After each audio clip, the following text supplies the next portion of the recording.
you have the Voting Rights Act, then you have an executive order for the first time establishing affirmative action and employment, and then you've got 1968 Fair Housing Act. But at the same time, all of this is happening. What else is happening? Urban insurrections, beginning in 1964, to over 200 riots. And it's interesting, for those of you who've read the coverage in the media and listened to the politicians after August events in Britain, how Cameron and all the others have said, no, it's got nothing to do with poverty, it's got nothing to do with inequality, it's got nothing to do with injustice. They're criminals. It's just greed, it's gangs, it's criminals, criminals, criminals.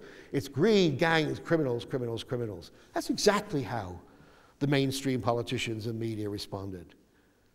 But why were you having this? In part, because all this legislation was fundamentally targeted at what? To remove de jure segregation. And once that had been achieved, this coalition broke apart. Once that had been achieved, because that was the lowest, that was the common denominator. Everybody wanted to get rid of de jure segregation. But once that was gained, the media, if you wanted to go further, if you said, yes, well, the reason I'm not eating in that restaurant downtown is not because you no longer discriminate. I mean, I can come into the restaurant, but I have no money. I cannot eat in the restaurant. Or I'm poor because I have no access to education, I have no access to jobs, I have no access, whatever. So the issue of the civil rights, the gains of the civil rights legislation was great. Everybody wanted it. And for African Americans all throughout the country, that was crucial. But that was not the end of it. But once they wanted to go further, the media were gone. Or the media were there, stigmatizing them as welfare recipients, people in favor of reverse racism, people who didn't want to work, whatever the case may be. The other allies were gone. The allies who supported Martin Luther King, SCLC in the South, when you came to segregation, look, 80 to 90% of black children in New York and Chicago went to schools that were overwhelmingly black, overwhelmingly underfinanced, overcrowded. All the data, I'm sorry, I mean, we'll have to use a lot of your own material that we're handing out. The evidence was overwhelming. The United States infant mortality rate, maternal mortality rate, life expectancy, all were distorted. You were living in Harlem. The U.S. Civil Rights Commission, 1965, found that the population density of the three most densely populated streets in Harlem, if the entire population was extended to the United States as a whole, the entire population of the United States could live in 3 of New York City's boroughs. They found that rats were biting their children, but funds to eradicate rodents in the cities were being cut, while funds to eradicate rodents in farming areas were increased because the crops were the protection. In rural areas, there's only black children in the urban areas. The level of imprisonment, over-imprisonment, has gotten worse and worse and worse. You know the United States is now the most imprisoned country in the world. We make China look like ne'er-do-wells. The United States, proportionally, is the most imprisoned country in the world.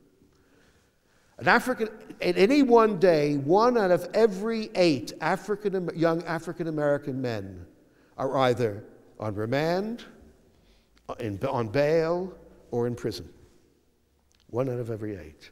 They figure that 1/3 of all African-American men at some point will be in the criminal justice system. By the way, check out the statistics in Britain about levels of imprisonment of African Caribbean young people and Asian young people compared to white young people.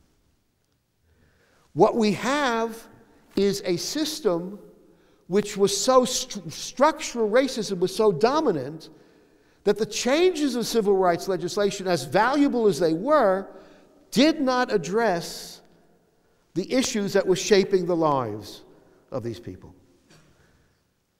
Following the violence and the riots, we then had, and I'll very quickly say this, where did we wind up? Was in the years since 1968, we have a politics which is more racially identified, more racially constructed than had been openly for decades. Nixon gets elected in 1968, trying to split the New Deal coalition. He tells the white South, Democrats aren't your party anymore. It's controlled by the blacks. That's why you have all this legislation. The Republican Party is now your party. He tells the urban ethnics, you see those blacks, they want to get everything. And the only reason they're getting anything is because they use violence, whereas you're the silent majority, and the Democratic Party isn't your party anymore. In fact, there was a very famous woman who was the core of Nixon's campaign strategy in 1968. She was called Law and Order. If you say law and order quickly, it becomes law and order. In 1972, when he runs for re-election, his opening campaign event is in Stone Mountain, Georgia, which is the founding location of the Ku Klux Klan. In 1980, Reagan kicks off his campaign in Philadelphia, Mississippi, not to bring truth and reconciliation, but he says, states' rights are the basis of my campaign. States' rights is code throughout Southern history for de jure segregation. So what you have is a politics where the divisions of race become more central. The Republican Party is overwhelmingly now the white party, not only in the South, but large other areas of the country. So deeply rooted in this is this that we actually have a situation where we have a president whose very legitimacy, for the first time, as far as I know, in history, where his actual legal right to be president has been challenged by large parts of the population on the grounds that he's not an American or he's a Muslim who's trying to destroy America or whatever. 5 minutes to go. We have, and you look at the data, greater inequality than the United States has a more skewed income distribution than any other leading Western country. Can we use that one? I mean, this table I think is brilliant. And this goes, you have it in your thing, and this is 2004, before the subprime, before Lehman Brothers, okay? So we have median wealth. For every $1 of white median wealth, blacks had 10 cents, Latinos had 5 cents. Now, what did that wealth consist of? If you took homes away, that is, if you then had capital, stocks, shares, etc., for every $1 of non-home wealth for whites, you had 1 cent of non-home wealth for blacks and 0 for Latinos. What do you think has happened since then in terms of the subprime? And who are the prime losers of subprime? Between $71 and $93 billion worth of value of homes in the black community was wiped out before Lehman Brothers collapse and before the foreclosures. The whole generation of people struggling to save money to get a house. Because if you don't have the house as your cap, even if that's your only capital, if you don't have that, how do your kids get the first step on the housing ladder? If you don't have that, how do your kids go on to higher education? If you don't have that, how do you survive a downturn in the economy? One other thing. Last week, figures released by the U.S. Congressional Budget Office showed that between 1979 and 2007, average after-tax real income, that's adjusted for inflation, for the top 1% of the population grew by 275% in that 28-year period. Okay? Real income grew by 275% in that 28-year period. Can you guess how much it grew for the bottom 20%? It grew 18% over a 28-year period. The level of inequality is the most unequal advanced capitalist country in the world. Now, at the same time, we have increase in racist ideology and delegitimation of black people and so on. So I want to end with this. I do not want to leave you with the view, if I could read it, that struggles and sacrifices of these people before, during, and since the period of the Civil Rights Movement have been wasted. The United States is a more humane society in many ways than it was before the movement. The overthrow of legal barriers to equality of other groups in society was encouraged and expedited by the experiences of the CRM. These changes have helped many millions of people live freer and more fulfilling lives. Can you imagine America without the Civil Rights Movement allowing gay marriages? And more states are actually passing laws allowing gay marriages. Can you imagine the decriminalization of homosexuality in the absence of the Civil Rights Movement? Can you imagine how the second wave of feminism, I mean, with everybody, each of these things has great limitations, but can you imagine those changes?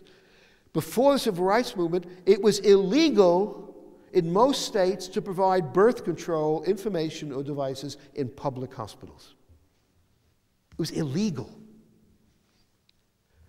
Before that period, before Roe versus Wade, abortion was illegal. With all the talk about the pink-collar ghetto and wages and so on, if it wasn't for that, how would we move towards including, and the interesting thing is the only reason that gender was included in the Civil Rights Act of 1964 was very funny. Democratic Representative Howard K. Smith of Virginia was chair of the House Rules Committee, and they had a skirt around him, and he was an unreconstructed segregationist. So he was then faced, how could he sabotage Title VII of the legislation, which provided protection against discrimination in employment on the grounds of race, color, national origin? He added sex to the bill.